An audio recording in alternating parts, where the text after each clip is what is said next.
Ever wonder what the difference was between mead and wine? Find out.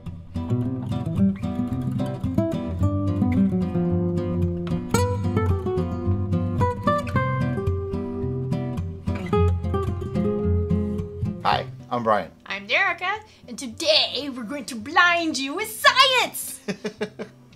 A lot of people have been saying on our mead videos, can't I just use sugar instead?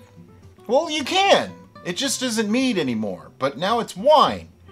Or can I use agave or a million other things? And most of them, yeah, you can use them, just not stevia because it doesn't ferment. Sorry. So before somebody gets all analytical on us and says, well, that's not typically really wine, and that's not typically really mead, and blah, blah, blah, blah, blah, blah. Here is the basics of this experimentation. We are going to do a sugar-based fermented beverage versus a honey-based fermented beverage. And we're using This stuff. Which, if you know Vintner's Best Elderberry. if you know all the ingredients in that stuff, it has a sweetener in it, which is neither sugar nor honey. So, yeah, technically, it's not really a wine or really a mead. Yeah, it is. But just deal with it. This is going to be a sugar-based fermented beverage versus a honey-based fermented beverage, and we're just calling it mead versus wine. What we have here is concentrated elderberry juice, and it's used to make wine. You would take this, dump it in with 4 gallons of water, add yeast, boom, you have wine. So this is wine in a bottle, concentrated, ready to go, as far as I can tell. They tell me what the gravity is on it. We're going to test it. We're going to measure things. Because what I'm going to do is make up one batch of the must, split it into 2 containers, add honey to one, sugar to the other, trying to get the same gravity in both. We're going to add yeast to both. Actually, the yeast is going to be in the must first. That way they get the same yeast, the same amount. We're going to let it sit for like a month, and then we're going to taste it. And we're going to tell you how it comes out. So, pretty easy stuff. For this experiment, we are using our half-gallon fermenters. Aren't they cute? They're so adorable. Okay, so what's the first thing we always do when we're doing a brew vid? Get your yeast. Today I am using Lalvin D47. And I'm only going to use like half a packet. Seems like a waste to use any more than that. But, you know what? I need some liquid. So I'm just going to dump this in the water right here. Yes, we have sanitized all the things you see here in Oh, yeah. the red bucket of sanitization. That gets more cringeworthy every time you do it. I haven't done it in a while, so come on. Yeah. So I just put, I don't know, half. It's not a big deal. They're both going to be equal in dignity. A full packet is used to ferment 5 gallons of beverage. So half a packet for 2 half gallons. It's plenty. It can be argued that you want to use a lot so that you can build up a good colony.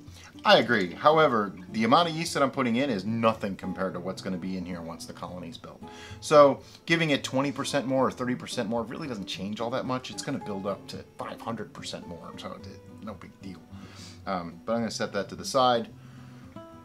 Let them get going, wake up, you know, get friendly with each other, that sort of thing. That's what they're doing. Then comes the must. Now this is where it's going to get a little bit difficult because this stuff you want to use at a 1:5 dilution rate, but I also want to add sugar and honey to it later. So Math!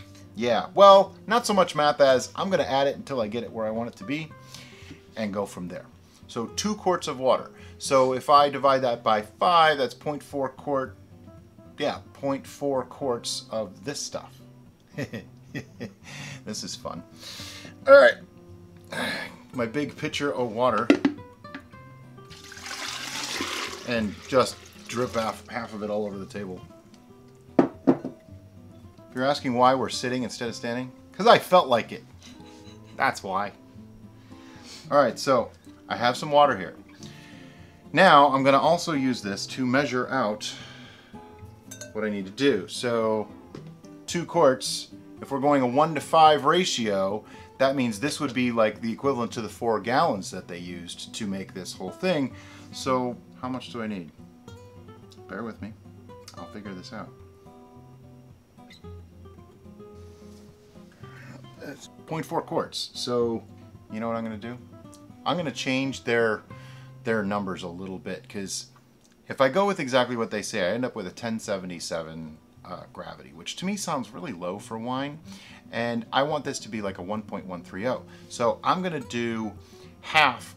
Well, I'm going to do half a quart. Instead of 0.4 quarts, I'm going to do half a quart. So that really does give me 1 part to 4 parts, so making 5 parts. So I did it right. Okay, so I'm just going to do a pint of this. Child-proof. Oh wow, this smells amazing. Anyway, so now I'm going to... a pint. I could just drink that and be happy. Alright, let me put the cap back on because I just see bad things happening. So I have a pint here. I'm going to pour it into our 2 quarts of water. I don't want to waste any of this. It smells incredible. So what I'm actually going to do is, once I get this in here, I'm going to take a reading on it and see where I'm at. Because realistically, I'm making 2 batches, but I'm making them from 1 batch of this, so that this is equal all the way across the board. So now we got our must started. I'm going to stir that up because I can already see that it didn't mix well with the water. There was a layer of water on the top. So now that that's put together, the first thing I want to do is get a reading on this. I'm just going to leave the spoon in there for now because it's fine. But the smell on this is incredible. I tasted a little bit out of the bowl. So good. I would imagine this would make a very, very tasty wine, as it is. They put corn syrup in there as a sweetener. I know, I can hear you guys already. Bothered me too. But I wanted something as neutral as possible that I knew would work for wine. And this is made to make a bottle of wine. So, okay. So at this juncture, I would like to give some shout-outs. Hey! We bought this elderberry syrup because we were visiting the beer and winemaker's pantry. Yay! Hi, Mary! And Mary was awesome there, and she helped us so much when we were getting our ingredients for our beer video. And we saw these on the rack, and we really wanted to experiment with elderberries, and we didn't have an elderberry tree ourselves, but now we do, thanks to our friends at Wilcox Nursery. So as soon as that guy starts getting nice and big, which they told us will happen sooner than we think, because right now it's the big, we will be harvesting our own elderberries, not only the berries, but the flowers as well, to create our own beverages from homegrown fruits. But for now, Mary at Beer and Winemaker's Pantry helped us out with our concentrate, and our honey is from Jim Savoy at Montana Wildcrafted Honey. Now he sent us this. Yes. Honey. This is the same one that we used for the cherry chocolate mead. Yes. So thank you to We're giving it another all life. those people for helping us and working with us to help educate you guys. Okay, so I'm going to do things a little bit different than I usually do. Normally I wait and pitch the yeast last. Now, there's been a lot of talk. Do you take a reading after you pitch the yeast or before? The only reason to do it before is if you're not planning to take a reading for like another day after you pitch it. Because once it starts producing alcohol, obviously all bets are off. Everything's different. But you generally want everything in when you take the reading, because that's just water. It's going to dilute this a little bit. Now, I took a reading on this just to know where I'm at. By the way, it's 1080. So I was really, really close to their 1077. My dilution ratio is a little bit higher, but that's okay, because I just needed to know where I was at. So what I want to do is I'm going to dump this right into the must. Before you freak out, it's okay. We're going to put this together really, really quickly. And no, I'm not going to take another reading right now, but I am going to rinse that out a little bit, because I don't want to waste the yeast. Get in there. Aerating your must is perfectly acceptable at this stage in the game. It's encouraged, actually. So be a little sloppy. It's okay. It's my story and I'm sticking to it. Okay, I think I'm done with that for now. At this point, I know I have roughly a 1070 to 1080 must. So what I want to do is split it into these two equal in dignity, equal in size, half-gallon fermenters. I'm going to try to do this as accurately as possible, so what I'm actually going to do is weigh it as I put it in. Do you want to weigh each vessel to see? I'm going to weigh there? each vessel. So let's say these are both 720 grams after weighing them. Put this one on here, and I'm going to start pouring in some must. What I think might be about halfway. 1,134 grams. Let's see how good I am. That would be 1,132. So I wasn't real close. About half more of that. We're at 1196. 2. Okay.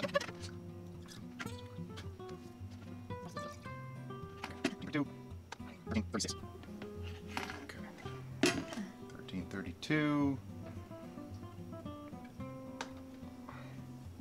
1336. I'm gonna say they're close enough. So now comes the tricky bit. I want to add equal amounts of honey and sugar, but not by weight, by fermentability. That's where this gets tricky. So we're gonna call, okay, because they're on that side of the table. Here's the honey, honey, sugar, sugar. So the first thing that I'm gonna do is put this guy on here, and I'm gonna tear this out. And I know that I'm only doing a half-gallon batch here, but I also know that I want to add to that 1080. It's probably more like 1075. I want to get that to 1.130, so that's 75, 85, 95, 105, 115, 125. So that's 55 points, roughly. Which means, let me whip out my handy-dandy calculator. That would be the equivalent of about 1.5 pounds for a gallon. So divide that by 2. We need 3/4 of a pound of honey. Sounds simple, right? I always mess this up. Just so you know, I mess these things up all the time. Now, to those of you that are thinking, but what about the inaccuracy of different honeys? Yeah, I figured that out, because what I'm going to do is get this to where it's going to be, take a reading, and then add sugar less than I think, and just keep adding it until I get the reading that I want. That way I can get them to the same gravity. So 3/4 of a pound. I'm not even going to try that in grams, but it's right here. 3/4 of a pound is 12 ounces. So, this is the part I'm not looking forward to, because it's messy and nasty, but I'm going to do it this way. This honey, by the way, came very thick. It was totally crystallized, and I melted it. Put it in some water, well, put the container in some water on the stove.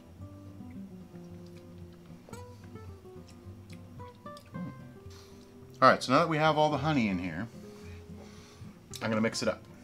By the way, if you see me licking my chops, I lick the spoon. Not this one. Not this one, the one with the honey. Now that honey was warmed, so it should mix up well. If you notice, I calculated that pretty darn good. That's as much, or as little headroom as I actually care to see. So this is basically ready to go, and this makes an elderberry mead, right? That smells incredible. Now I'm starting to wish we made gallons. If this is that good though, I will make more. Because I do still have a whole bunch of the elderberry concentrate, and I know where to get more. And it's supposed to be good for you. Look at that. We make health food. Okay, so I stirred the heck out of it. There's no more honey left that's solid in there, because that would totally throw off all of my calculations. I have here a graduated cylinder. I have here a turkey baster. Fresh out of the sanitizer. You can see it dripping off of them. That's sanitizer. Alright. I'm just being silly, I'm sorry. Put this in here. So this is our completed must. This has the honey. This has the yeast. This actually has the concentrate, and this has the water, all mixed together so that we can get our original gravity of this must as it's completed. Then I'm just going to add sugar to this one to match. Sounds easy, right? Well, okay. I missed my target gravity. I was actually shooting for 1.130. I'm going to have to settle for 1.132. I am okay with that. Those of you not fluent in Brian, that was a touch of sarcasm. And pride, actually. Alright. See this? This is 90 milliliters of must. Some people will tell you to throw this out. I am not those people. There's no reason. This was sanitized. It's clean. You're supposed to be oxygenating a new must anyway. I can't understand why people throw stuff away. It agitates me. Alright, now for the hard part. Now I have to match the 1.132. You done? You got it? Got it. Alright. Alright. Here we go. To get to 1.132, let me get out my handy dandy calculator again, also known as an iPhone. 1.132 minus 0.080. What was this? This isn't 1.080 anymore. But you know what? I can get close. It's alright. And then I'll just add some more. Take another reading. So 1.132 minus 1.080 is 52. So roughly half a pound of sugar is going to do it. Which would be 8 ounces for those of you paying attention. Which would be 8 times 28 grams. Actually, half a pound is, let's see, a pound is 454, so that'd be 227. I'm going for 8 ounces of sugar here. Stop to 7.9. Give myself a little bit of room, and now I'm going to mix this up. Yes, it's the same spoon. Not worried about cross-contamination with this. I'm going to stir this for a while. Okay, now that we're all mixed up, I'm going to take a reading. Now, this might not be the final reading. I'm just going to get it, find out where I'm at for gravity, and see if I need to add more sugar. That's why I intentionally didn't go as much, because I was a little afraid of going over. And then I got to add more honey to the other one, and then you play this back and forth game, and that's just too much like work.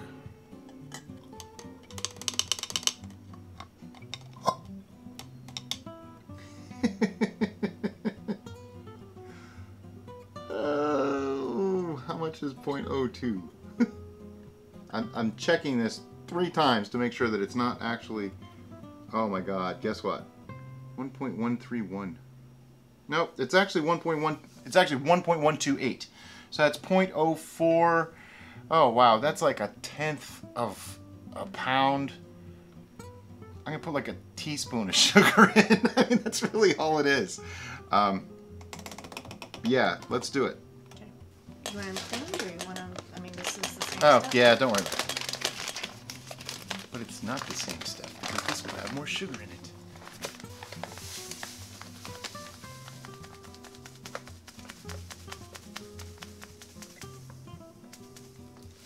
Literally, like that much. That much.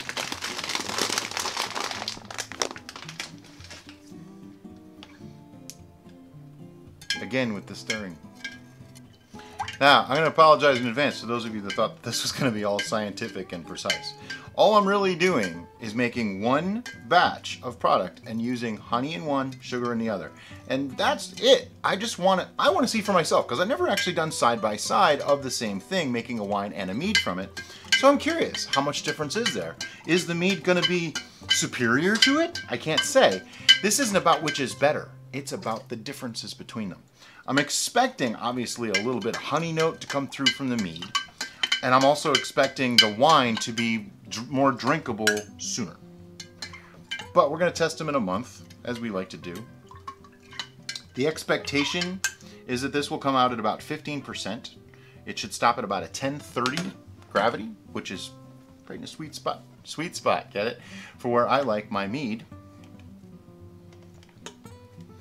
And I'm going to take another reading. And if it's within a point, I'm going with it. As I spill it everywhere.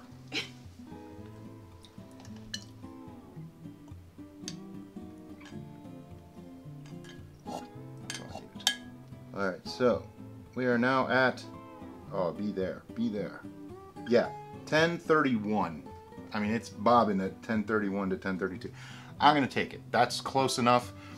I don't think the 0.02 difference is going to make any difference, really. Because we're looking for flavor here. I mean, honestly, it's pretty darn close. Okay, so I'm going to put the airlock on this one.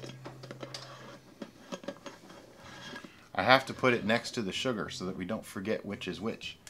But we started with 1032 gravity on both. I'm going to call it 1032 on both. We have honey in one, we have sugar in the other. We used an actual wine concentrate, right? I'm just giving you a little summary here because somebody's going to say, oh, well, what if you use nutrients? Well, here's the thing. This concentrate does not say to add nutrients, which means it's probably got them built in. If you're curious what's in this, fermentable corn syrup. That bothers me right off the bat. I don't like that, but it's fermentable, so okay. Apple, pear, elderberry, and grape juice concentrates, which that means elderberry is actually the third kind of juice in this. So yeah, this is a juice cocktail is what this is. Citric acid, natural flavors, diammonium phosphate. All right. As you can tell, I didn't read it before I bought it. Brian didn't read it before he bought it. He was just like, "Ooh, elderberry, yay!" But let me explain what diammonium phosphate is. It's DAP. It is what lets there's a scientific explanation for what it all does, but basically it helps the must produce nitrogen for the yeast. So it is nutrient. There's nutrient in there. There's DAP in there. It's not the way I would normally do things, but for this particular experiment, it actually made sense. No, I didn't read the bottle. Had I known that was in there, I probably wouldn't have bought it. But for the purposes of this experiment, it's actually still quite valid. So that's my story, and I'm sticking to it. So what's going to happen next? These two are going to go under the desk of fermentation. They're going to sit there for about a month, and I'm going to let them do their thing. I'm not going to touch them for a month. No shaking, no jiggling, no testing, no aerating, no nothing for a month. After 1 month, we're going to do another video where we open them up, take readings, take tests, drink them a little bit, and see how they differ, see how the flavors are, and let you know how it worked out. That's all I got. Thanks, guys. Have a great day. Bye-bye.